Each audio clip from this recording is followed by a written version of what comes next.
ça va être notamment un beau retour d'expérience sur ce qu'on a pu réussir à faire, en tout cas sur ce qu'on a appris cette dernière année à Atecna en faisant travailler ces différents corps de métier ensemble.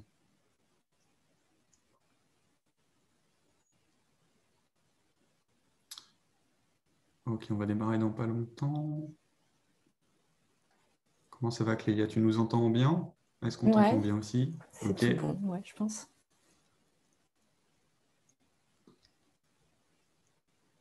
Alors, je vois qu'on a des habitués, des gens qui étaient là hier, qui sont revenus ce matin. Super, ça veut dire que vous aimez ça, prendre votre déjeuner avec nous.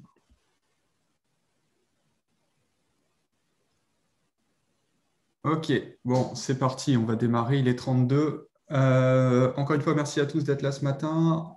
On va parler aujourd'hui d'une nouvelle approche Analytics pour mieux comprendre les parcours utilisateurs. Et donc ça, c'est Google Analytics 4. On reparle rapidement, je réintroduis rapidement Atecna, puisqu'il y avait peut-être des gens qui n'étaient pas là hier matin. On a la vision, le sentiment que la technologie ne suffit pas à créer de la valeur. Depuis des années, on ajoute de la technologie un peu partout dans les entreprises et la valeur ne suit pas forcément. On a du mal à générer toute la valeur que devrait créer la technologie. Et notre mission autour de ça, notre conviction, c'est qu'il faut recentrer le discours sur l'humain.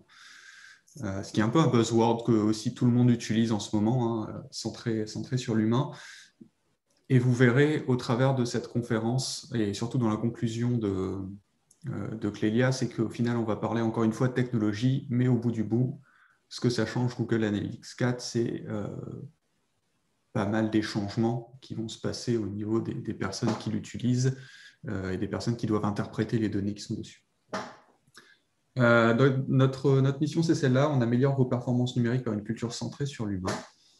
Et on va voir comment on fait ça encore aujourd'hui un petit peu. Nos services s'orientent autour de la transformation numérique, donc principalement de la stratégie produit, de l'expérience utilisateur, de la performance numérique, tout ce qui va toucher à l'analytics et au SEO, à l'expertise technique, et notamment front-end, et à la formation. Et on va le redire tous les matins parce qu'on en est très fiers. On est cette année à Concordia également. Donc, si vous voulez prendre nos formations au travers de Concordia, sachez que c'est possible. Le sujet d'aujourd'hui, on en a parlé, une demi-heure pour parler de Google Analytics 4. Demain, on parlera de data-driven et user-centric. Même horaire, 8h30. Si vous n'avez pas encore vos places, il est encore temps de les prendre. N'hésitez pas à poser vos questions dans le Q&A de Zoom ou dans le chat et on répondra à tout ça en fin de session. Et aujourd'hui, pour parler de ce sujet, on a notre expert en cybermétrie, Clélia. Clélia, l'audience est à toi. Je te laisse te présenter et puis nous parler de tout ça. Merci. Ça marche. Donc, bonjour à tous, moi c'est Clélia Bonnefoy, donc je suis consultante chez Atecna depuis juin dernier, donc sur la partie web analyse. Donc j'accompagne les entreprises dans l'identification et la collecte des données pour mieux évaluer leurs performances et je les aide aussi à analyser et optimiser leurs performances.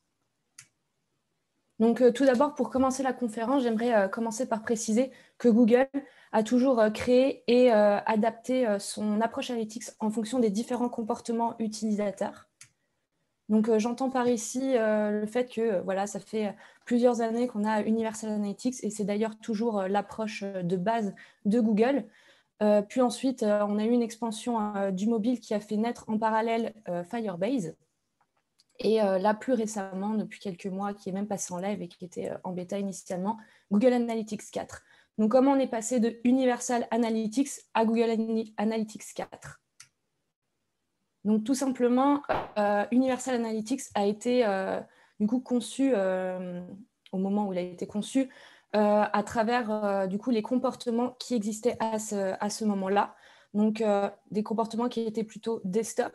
Donc, quel que soit le nombre de visites qui est effectué de la part de l'utilisateur, on était capable de pouvoir réconcilier la donnée et d'identifier ce même utilisateur grâce aux cookies. Depuis, il y a eu énormément d'évolutions. La première, c'est les avancées technologiques, donc l'émergence du mobile notamment, donc que ce soit sur le côté web ou sur le côté application mobile, qui a fait naître de nouveaux comportements qui sont maintenant cross-device et cross-platform, pardon. Et également, en parallèle, une volonté forte maintenant de protéger davantage les données personnelles des utilisateurs. Donc on peut le voir de différentes manières. On va le voir avec les navigateurs qui réinitialisent beaucoup plus fréquemment qu'avant les cookies, mais aussi maintenant la possibilité aux utilisateurs de choisir de refuser les cookies et de ne pas être traqués. Donc forcément, ces changements, ces évolutions ont de fortes conséquences sur la connaissance du parcours utilisateur, puisque maintenant, on a un parcours qui est décousu, sa connaissance devient peu fiable, ce qui remet en cause petit à petit la pertinence de Google Analytics dans l'analyse et la prise de décision. Et justement, Google profite donc avec Google Analytics 4 de revoir son approche pour retrouver justement cette vision complète et claire qu'on avait avant avec Universal Analytics tout au début avec le desktop. Donc les grandes évolutions que l'on connaît de Google Analytics 4, donc ça va être une nouvelle méthode de collecte de données qui va bifurquer d'ailleurs sur une nouvelle manière de lire et interpréter les performances. Et pour terminer, donc de nouvelles fonctionnalités ou des fonctionnalités qui ont été améliorées pour enrichir la connaissance utilisateur. Donc tout d'abord, nouvelle méthode de collecte de données. Donc ce qu'il faut savoir initialement sur Universal Analytics, c'est qu'on avait une collecte de données qui se faisait en 3 niveaux. Donc un utilisateur était capable de faire plusieurs sessions et chaque session était composée d'interactions. Donc on avait différents types d'interactions, des pages vues et des événements. Donc ce qu'on appelle un événement, ça va être des clics, des scrolls, des téléchargements de documents, etc. Maintenant, sur Google Analytics 4, en fait, l'utilisateur va être directement rattaché à ces interactions. Maintenant, d'ailleurs, on n'aura que des interactions dites d'événements. Donc, une page vue va devenir également un événement. Donc, comment va se gérer tous ces événements? Ce qu'il faut savoir, c'est qu'initialement, dans Universal Analytics, on devait paramétrer ces événements soi-même. Aucun événement était préconfiguré dans l'outil. Et là, pour justement faciliter l'interaction, la découverte de Google Analytics, Google a prévu des événements par défaut de type page vue, scroll, téléchargement, purchase, view item, par exemple. En plus de ça, pour nous aider, on a à disposition une librairie d'événements préconfigurés qui est classée aussi par rapport au secteur d'activité, ce qui va pouvoir aussi nous aider en fonction de nos besoins. Donc, par exemple, pour un e-commerçant, on va retrouver les événements add to cart, add to wishlist. Et par exemple, pour une activité autour des jeux vidéo, on va retrouver plus des événements comme le level start ou le post score.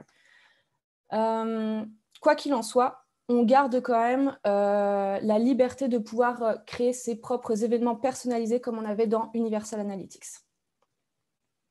Donc, qui dit nouvelle méthode de collecte de données, dit nouvelle manière de lire et interpréter également les performances. Donc, avec une approche qui est beaucoup plus centrée sur l'utilisateur, donc avec des nouveaux KPI, une nouvelle organisation des rapports et également une amélioration des rapports prédéfinis et personnalisés. Donc, tout d'abord, les nouveaux KPI qui sont beaucoup plus orientés parcours utilisateur. Donc, rappelez-vous, sur Universal Analytics, pour faire nos analyses comportementales, on avait l'habitude de se baser sur des KPI de type taux de rebond, temps moyen des sessions, page par session, taux de sortie. Voilà, tous ces KPI vont maintenant disparaître pour être remplacés par de nouveaux KPI qui vont être beaucoup plus adaptés au nouveau parcours. Donc, on va retrouver déjà, dans un premier temps, beaucoup de KPI qui vont être en lien avec l'engagement, donc de type taux d'engagement, temps moyen engagé par session, session engagée par utilisateur. Ce qu'il faut savoir déjà, c'est qu'un engagement pour Google Analytics 4. Ça va être une session qui va durer plus de 10 secondes, ou alors qu'il va avoir au moins un événement de conversion, ou alors qu'il va avoir au moins 2 événements de page vue. Donc, toute la nuance qu'il va y avoir avec, par exemple, entre un taux de rebond et un taux d'engagement, c'est que le taux de rebond, finalement, on se focusait énormément sur les gens qui partaient du site dès le départ. Alors que là, le taux d'engagement, en fait, va vraiment nous permettre de se centrer sur les utilisateurs et les parcours les plus engagés. Ensuite, on va avoir là aussi la notion d'événement qui va être beaucoup plus présente que ce qu'on a eu l'habitude de voir dans Universal Analytics. Donc, avec les événements comptabilisés, les événements de conversion ou les scroll user. Donc là, réellement, ces événements en fait, vont nous permettre de mettre l'accent sur les parcours utilisateurs, donc sur les comportements et les interactions bien précises que l'on a voulu configurer parce que c'est celles qui nous intéressent énormément. Donc, on veut les retrouver dans nos KPI. Ensuite, on va avoir une nouvelle organisation aussi des rapports. Donc, initialement, sur Universal Analytics, on avait en fait une organisation qui était très linéaire, c'est-à-dire qu'on va avoir qui vient sur le site, donc l'audience, comment arrive-t-il sur le site acquisition, que font-ils sur le site behavior, et achètent-ils ou non avec, la rubrique conversion. Maintenant, sur Google Analytics 4, on va avoir une organisation qui va être dite, du coup, basée sur le cycle de vie. Donc, on va retrouver forcément cette notion d'acquisition et de conversion qui est là appelée monétisation. Mais le comportement, maintenant, va être remplacé par cette notion d'engagement, comme on a pu le voir avant avec les KPI. Et la grande nouveauté, ça va être de retrouver la rétention, donc qui va être beaucoup plus liée à la fidélisation. Donc, vraiment, comment la personne revient également sur le site, ne pas juste se contenter de savoir si elle a converti finalement. Ensuite, les rapports prédéfinis qui sont beaucoup plus flexibles et dynamiques que ce qu'on a eu l'habitude d'avoir dans Universal Analytics. Donc, rappelez-vous sur Google Analytics, sur Universal Analytics, pardon, on avait donc des rapports prédéfinis où on nous imposait des statistiques et si on avait envie de les remodeler, on n'était pas obligé de passer par les rapports personnalisés. Là, maintenant, on va pouvoir les personnaliser directement dans les rapports prédéfinis, donc avec des petites listes déroulantes qui vont nous permettre en fait, de sélectionner les différents événements que l'on a préconfigurés auparavant, donc qui sont par défaut dans Google Analytics 4.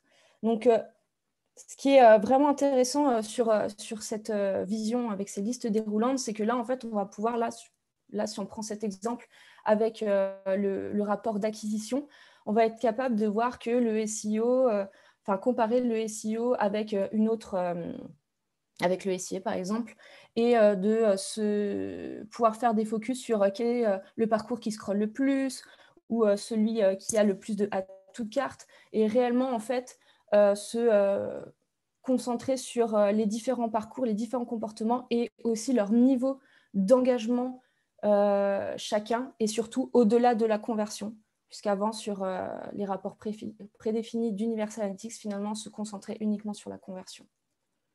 Ensuite, on va avoir aussi les tunnels d'analyse qui vont changer, ils vont être beaucoup plus personnalisables. Ceux d'Universal Analytics étaient très rigides, qui étaient vraiment adaptés uniquement aux e-commerçants. Maintenant, sur Google Analytics 4, on va être capable de créer ses propres tunnels d'analyse.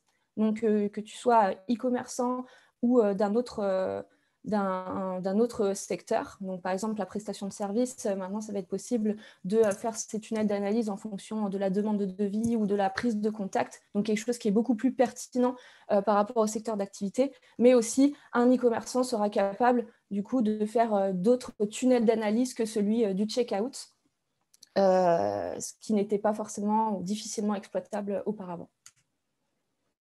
Ensuite, des rapports personnalisés qui vont être beaucoup plus élaborés et visuels de ce qu'on a eu l'habitude de voir dans Universal Analytics. Très clairement, les rapports personnalisés, la seule différence avec les rapports prédéfinis, c'était le fait de pouvoir mettre les dimensions et les statistiques qui nous intéressaient, mais là, le visuel reste le même, alors que là, dans Google Analytics, on va se rapprocher beaucoup plus d'un data studio ou même de la data visualisation de manière générale.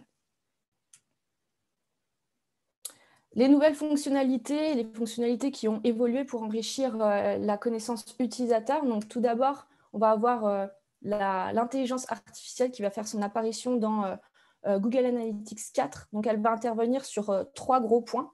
Donc, tout d'abord, elle va être là vraiment pour essayer de résoudre la problématique qu'on a pu voir au début d'un parcours décousu lié aux nouveaux comportements et aux cookies.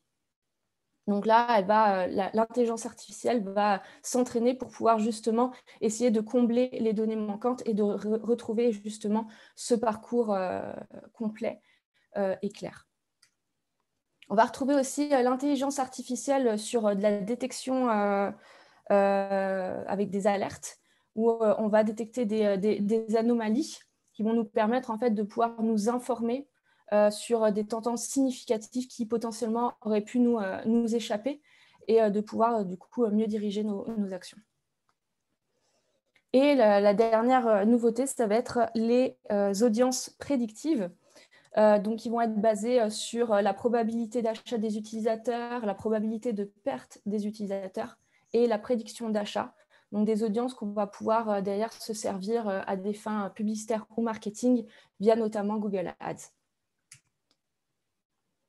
Donc là, ce n'est pas une nouveauté, BigQuery, mais voilà, une évolution, puisque BigQuery, donc, qui est un entrepôt de données, était auparavant sur Universal Analytics uniquement accessible aux versions payantes, donc 360. Là, dorénavant, BigQuery va être accessible à tous, même aux comptes gratuits. Donc, c'est une super opportunité puisque ça va nous permettre de croiser les données analytics avec d'autres bases de données et donc d'améliorer notre connaissance utilisateur. En bref, ce qu'il faut retenir de Google Analytics 4, c'est le fait que les KPI soient beaucoup plus pertinents par rapport aux nouveaux usages, aux nouveaux parcours utilisateurs. On va gagner aussi en flexibilité dans l'exploitation des données et les rapports vont être beaucoup plus visuels. En revanche, la version quand même de base et par défaut est particulièrement légère, ce qui peut nous donner comme première impression d'avoir perdu de l'information par rapport à un Universal Analytics. Et également, ce qu'il faut prendre en considération, c'est que la version actuelle de Google Analytics 4 n'est pas la définitive. Il y a beaucoup de mises à jour qui sont en cours, qui vont arriver dans les mois à venir. Seulement, on n'a pas forcément de visibilité sur quelles seront ces nouvelles fonctionnalités. Donc, la grande question, c'est doit-on adhérer à cette nouvelle approche Google Analytics 4? Donc, il faut savoir que Google Analytics 4 est une solution sur laquelle on va devoir tous y passer. Ça va être impératif, donc pour plusieurs raisons.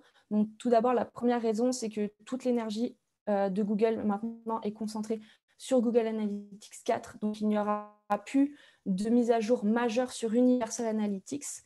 Et également, donc, Google compte progressivement remplacer Google Analytics, Universal Analytics par Google Analytics 4. Donc, on n'aura pas le choix, il va falloir passer sur Google Analytics 4. Maintenant, la grande question, c'est quand est-ce qu'on va devoir faire cette transition? Donc, nous, ce qu'on vous recommande, c'est de la faire le plus rapidement possible. Attention, quand on parle de transition, on ne parle pas de bascule, mais de transition. Donc, créer une propriété Google Analytics 4 en parallèle de l'Universal Analytics que vous avez actuellement. Donc, pourquoi? Plusieurs raisons. Donc, la première, ça va être le fait que les données ne sont pas comparables. On ne va pas pouvoir comparer un taux d'engagement avec un taux de rebond. Ça n'a pas de sens. Donc, il va falloir créer un historique de données avant de passer définitivement sur Google Analytics 4 pour avoir des données vraiment comparables. Également, donc, par rapport à l'intelligence artificielle, on va devoir aussi l'entraîner pour que les modèles prédictifs soient vraiment pertinents.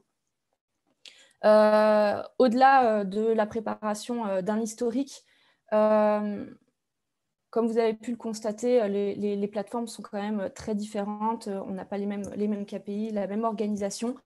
Et ça va demander énormément de travail en interne pour former les équipes métiers à se focaliser sur de nouveaux KPI, prendre des décisions en fonction de cette nouvelle connaissance utilisateur. Et au-delà des gens qui mettent directement le nez dans Google Analytics 4, il va falloir aussi, on communique énormément les données dans une entreprise, donc pouvoir aussi sensibiliser, éduquer, acculturer les employés à ces nouveaux KPI pour prendre des décisions. Et le dernier point, comme on a pu le voir, la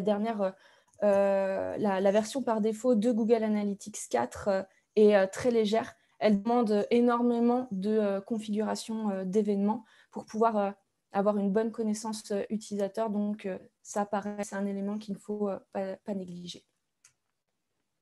Donc, si l'on reprend notre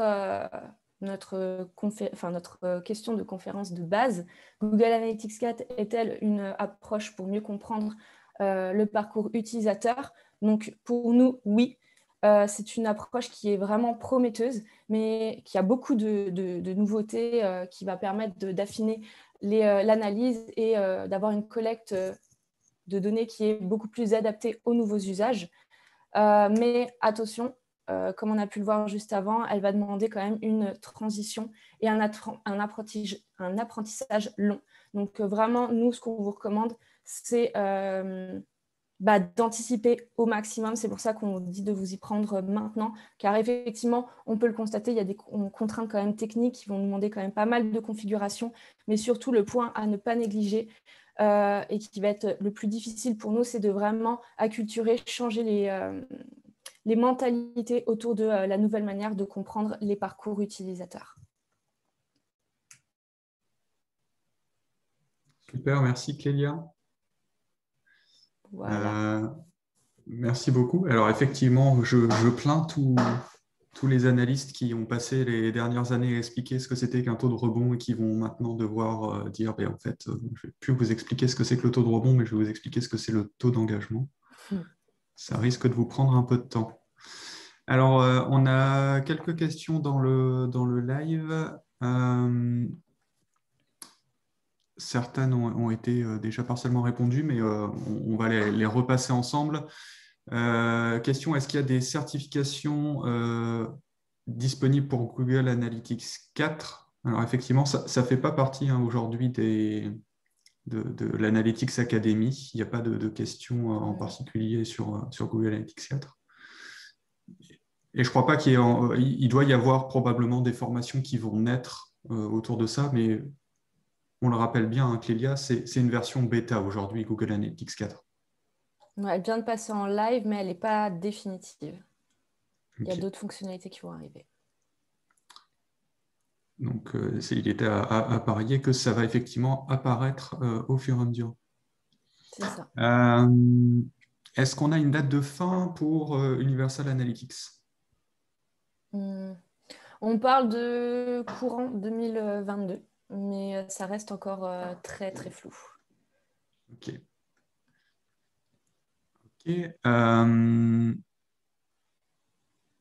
Alors, qu'est-ce qu'on a d'autre comme question?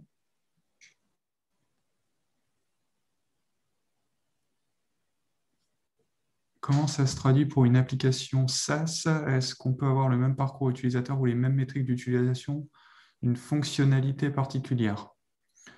Donc là, je suppose que cette personne nous parle d'une application. Alors, je ne sais pas si ça parle d'une API ou parce qu'une application SaaS, finalement, ça peut être aussi une application purement web. Ok, ça sera intéressant qu'on discute de cette question-là. Je ne sais pas si on va pouvoir y répondre en temps réel sans plus de contexte.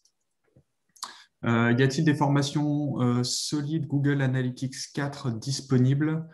On est en train de la faire. Elle va être solide. Je suppose qu'il y en a, il y a des solides en fait pour le moment. Je pense pas qu'il y en ait beaucoup dans le sens où ça reste neuf et tout le monde est en train de le découvrir. C'est ça, exactement. Puis D'ailleurs, on en... bon à Vas-y. savoir, c'est qu'on a une version démo, enfin Google a mis dans les comptes analytics de tout le monde des versions démo qui va vous permettre de quand même pouvoir commencer à découvrir la nouvelle interface, même si vous n'avez pas encore de propriété Google Analytics 4. Donc, ce n'est pas une formation, mais ça permet déjà de mettre un petit peu le nez, de découvrir la plateforme. Comment on peut gérer historical data et nouvelle data? Donc là, la question, comment tu la comprends, Clélia? Est-ce que c'est les données historiques de Universal Analytics versus les nouvelles données d'Analytics 4? Ok, donc c'est bien ça. Ouais, donc c'est bien pour ça, du coup, il va falloir préparer en amont pour justement ne pas avoir à devoir comparer de la donnée GA4 avec de l'Universal Analytics. Donc, laisser tourner la donnée en amont pour avoir quelque chose de comparable et pouvoir vraiment prendre des décisions et avoir conscience de son parcours utilisateur. C'est ça. Et donc aujourd'hui, si j'ai bien suivi ce que tu as dit, on n'est pas capable de Mm. récupérer l'historique de Universal Analytics pour le mettre dans GA4 Non, directement. Ok. non, parce que les KPI n'ont rien à voir, donc c'est impossible en fait de les aligner. Ok. Selon vous, quelle est la meilleure façon d'aborder la transition? On introduit les gens dès maintenant, même s'il y a peu d'informations. On va déjà répondre à cette question. Est-ce qu'on introduit dès maintenant, même s'il y a peu d'informations? En Est-ce que interne? oui, je suppose que là, c'est effectivement en Mm. interne. Euh, Moi, j'aurais tendance à déjà commencer à créer une propriété Google Analytics 4, essayer de se familiariser et de pouvoir les comparer. En fait, vous allez avoir la chance de pouvoir, sur le même compte Google Analytics, de pouvoir les comparer, donc voir un petit peu fouiller dans la nouvelle version, se dire, bon, bah là, comment j'arrive à avoir ces données qu'avant j'avais sur Universal Analytics et tout doucement essayer de sentir plus à l'aise, se dire oh, bah, ça je ne l'ai pas comme donnée, donc il va falloir que je crée un événement pour pouvoir la récupérer et tout doucement partir. Donc oui, moi je dirais que pour que la transition soit vraiment plaisante, pour moi il faut commencer à en parler maintenant pour que ce ne soit pas trop rude en fait pour les gens. Mhm. Ok. Est-ce qu'on a d'autres questions? Et n'hésitez pas si vous en avez d'autres. Ah, on a une autre. Dans un principe de disparition des cookies, sur quoi se base-t-il pour la data? Oh, la bonne question. Donc, comment fait Google maintenant qu'il n'y a plus les cookies? Bah, c'est intelligence artificielle, mais voilà, ça reste très très obscur. On ne sait pas réellement comment ils arrivent à réconcilier la donnée. On n'a pas forcément d'informations là-dessus. Mais voilà, après, chacun là-dessus, son avis sur la fiabilité de l'intelligence artificielle de Google, mais du moins, ils garantissent qu'on aura l'intégralité de nos données grâce à l'intelligence artificielle. Ok. Euh, allez-y. Oui, encore une autre. Google Analytics 4 semble être basé sur les événements. Est-ce qu'on a accès à notre GTM actuel avec Google Analytics 4 pour ajouter des événements personnalisés ou doit-on en refaire un? On a un nouveau tag pour les événements GA4. Donc, effectivement, il va falloir les faire basculer sur un nouveau tag. Donc, il va falloir prévoir vraiment un nouveau plan de marquage pour la version GA4. Exact. Les KPI, merci, on te dit merci Clélia. Les KPI changent donc la structure de données aussi, je suppose. Avez-vous une idée à quel point on vient de terminer toute notre taxonomie et le QA vers notre DB interne? Alors là, ça a l'air... les KPI changent beaucoup. Ça, c'est ce qu'on note. Et je pense, Marie-Claire, ça sera intéressant qu'on en parle peut-être de vive voix pour pareil, éventuellement mieux comprendre ton contexte. C'est sûr que ça change ça change beaucoup. Et donc, voilà, ça risque d'être impactant pour toi. Maintenant, la bonne nouvelle, hein, encore une fois, c'est ce que disait Clélia, c'est que vous avez quand même du temps. On s'entend qu'Universal Analytics ne va pas s'arrêter demain. Mais comme tous les sujets qui sont... finalement, vous basez vos données d'affaires aussi là-dessus. C'est un élément important de votre santé pour mesurer la santé de vos produits digitaux. Donc, c'est important de s'y prendre à l'avance. C'est pour ça qu'on en parle aujourd'hui. Super. Alors, a-t-on le nombre d'événements par propriété? Le nombre maximum, pardon. A-t-on le nombre maximum d'événements par propriété? On a un nombre maximum, mais je veux pas dire de bêtises, je me souviens plus.